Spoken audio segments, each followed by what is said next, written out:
Madame, Monsieur, bonjour. Les consultations politiques pour la formation du gouvernement de l'Union nationale se sont ouvertes le lundi 24 mars. Pour la première journée, les membres du Présidium de l'Union sacrée pour la nation ont été consultés par le conseiller spécial du chef de l'État en matière sécuritaire. Suivez. Plusieurs personnalités politiques de la plateforme de l'Union sacrée ont pris part aux consultations ouvertes ce lundi 24 mars à Kinshasa par le conseiller spécial du président de la République en matière de sécurité pour la formation d'un gouvernement d'union nationale. Pour le président du Sénat, ces consultations s'inscrivent dans un esprit de cohésion et d'unité nationale face à cette situation sécuritaire que vit la République démocratique du Congo en ce moment. Par ailleurs, Samalou Kondé a appelé la classe politique à accepter la main tendue du chef de l'État pour une gouvernance inclusive. Le but ici, c'est finalement d'arriver à une gouvernance inclusive. Et donc, nous sommes venus d'abord réaffirmer ce principe d'unité de cohésion nationale, mais au-delà de ça, de participer à cette idée lancée par son Excellence, Monsieur le Président de la République. Mais bien sûr, nous avons dit que cela doit se faire dans le cadre d'abord du respect de notre loi mère, de notre Constitution, et du respect aussi de l'ordre institutionnel déjà établi ici dans notre pays. Et donc, nous avons encouragé les échanges débutés ici par le conseiller spécial à travers la mission qui lui a été donnée par son Excellence, Monsieur le Président de la République. Et nous invitons, bien sûr, toutes les autres forces telles qu'édictées dans les formats dans lesquels il faudrait les recevoir, de venir participer à ces échanges. Un autre, il s'agit du secrétaire général de l'UDPS qui a été reçu pour Augustin Kabouya. Il est opportun étant donné que leur parti est la première force politique d'être consulté pour savoir ce qu'ils en pensent sur la mise en place d'un gouvernement d'union nationale en cette période de crise sécuritaire dans l'est de la République démocratique du Congo. Pour cette première journée, le conseiller spécial du président en matière de sécurité n'a reçu que le membre du Présidium de l'Union sacrée, plateforme politique soutenant le président de la République. Et puis la médiation angolaise entre la RDC et le Rwanda à la base de l'instabilité sécuritaire de l'Est du pays s'arrête. L'annonce de cette nouvelle a été faite le lundi 24 mars. La présidence angolaise a dans un communiqué officiel justifié cette décision par la nécessité de se consacrer pleinement à son mandat à la tête de l'Union africaine. Rachel Adasaliola revient.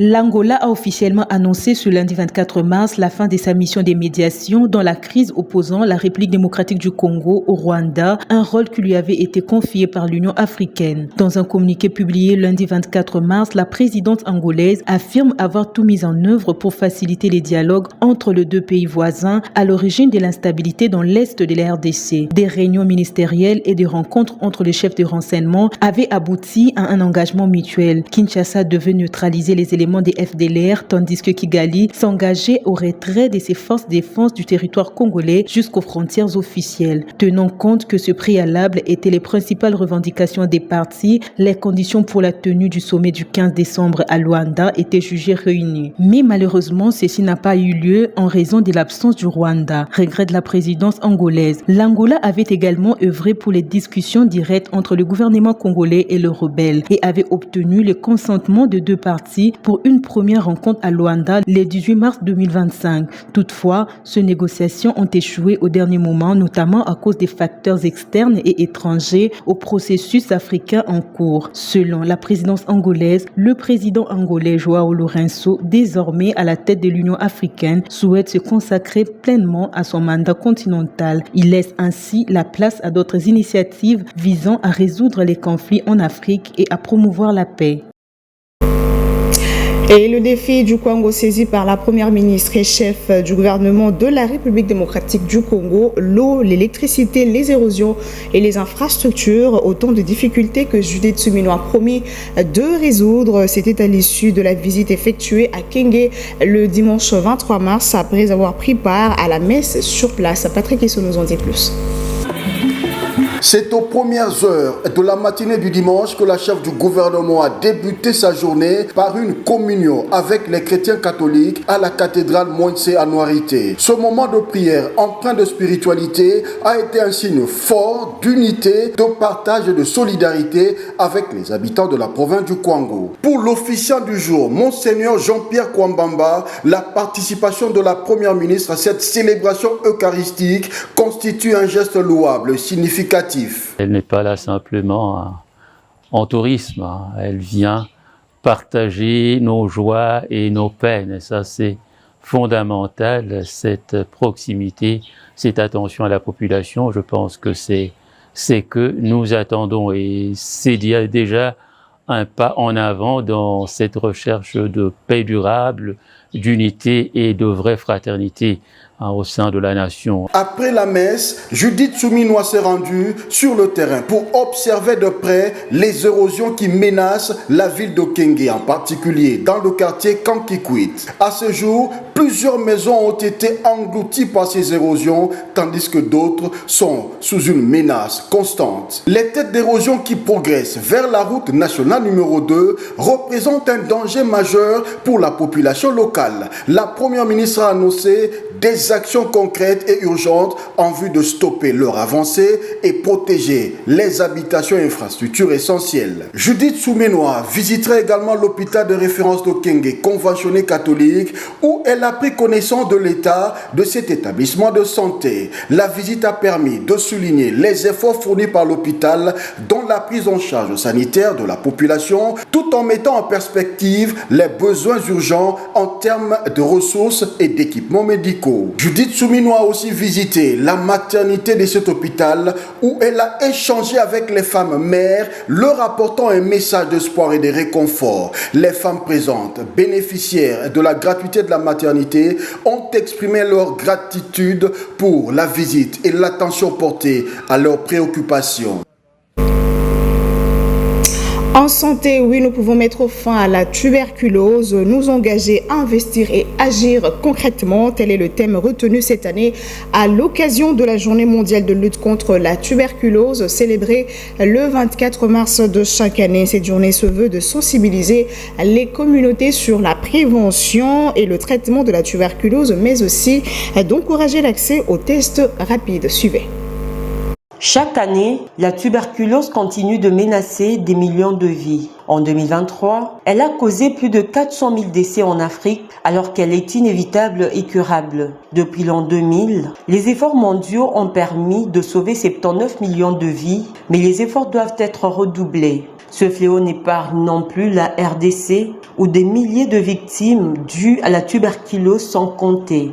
En cette journée mondiale de lutte contre la tuberculose, l'OMS se joint au ministère de la Santé de la RDC et aux acteurs de la société civile pour sensibiliser les communautés sur la prévention et le traitement de la tuberculose, encourager l'accès aux tests rapides, mais aussi plaider en faveur des investissements financiers accrus afin d'éliminer la tuberculose et sauver des vies. Parmi les signes de la tuberculose, il y a lieu de citer la toux persistante pendant plus de 2 semaines, des sueurs nocturnes, la perte de poids inexpliquée, et la fatigue interne. Et pour se protéger contre la tuberculose, il est nécessaire de se faire dépister dès les premiers symptômes, prendre correctement son traitement si diagnostiqué, se couvrir la bouche en toussant, mais aussi vivre dans un environnement bien aéré. Et mois de mars, honneur à la femme. Vers Pâturage Télévision vous fait un zoom sur Léonie Kandolo, ministre du genre, famille et enfants. Suivez. Le 8 mars est célébrée à travers le monde la Journée internationale des droits des femmes. Une occasion de reconnaître les progrès réalisés et les défis persistants dans la quête de l'égalité entre les sexes. La ministre du Genre, Famille et Enfants, Léonie Kandolo, est née le 29 octobre 1960 à Kinshasa. Elle est la fille de Damien Kandolo, premier PDG de la Gécamine. À l'âge de 3 ans, elle part pour la Belgique et passe son enfance et son adolescence à Bruxelles, élevée par une famille belge. Elle ne rentre que pendant les vacances au Zaïre. Elle obtient une licence en gestion et marketing en 1972 à l'Institut des hautes études économiques et sociales de Bruxelles. En cette même année, elle retourne au Zaïre, puis elle Elle commence sa carrière professionnelle à Sosacom et y passe 3 années avant d'aller à Lubumbashi où elle dirige l'imprimerie familiale Impaza. Elle est ensuite élue vice-présidente de l'Association nationale des entreprises du Zaïre, ANASA, l'actuelle Fédération des entreprises du Congo, FEC, pour la province du Katanga. Initiatrice des protections enfants-sida dont elle est présidente, Léonie Kandolo est primée en 2009 par l'ARASA. Sur les questions des droits des femmes, Léonie Kandolo devient membre de Women International League for Peace and Freedom, WILPIF, puis cadre permanent en 2005 de la concertation de la femme congolaise. Elle est comptée parmi les rédacteurs et signataires du manifeste du citoyen congolais Essili, déclarant à Paris la fin du pouvoir de Joseph Kabila. Léonie Kandolo est aussi parmi les organisateurs des marches du comité laïque des coordinations CLC et en même temps porte-parole de ce mouvement qui exigeait la tenue des élections en décembre 2018 en RDC. De ce fait, elle vit près de 13 mois en clandestinité à la suite du mandat de justice émis à l'encontre des organisateurs des marches du CLC jusqu'à l'arrivée au pouvoir de Félix Tshisekedi. En 2020, elle est nommée par Félix Tshisekedi membre du groupe consultatif des femmes d'exception. Au mois de mai 2024, Léonie Kandolo est nommée ministre du genre, famille et enfants au sein du gouvernement souminois. La ministre Léonie Kandolo est une mère de famille avec plusieurs petits-fils. C'en est fini pour ce bulletin, madame, messieurs. L'évolution de l'actualité à 19h30 avec Affaires Mivitampama. Au revoir.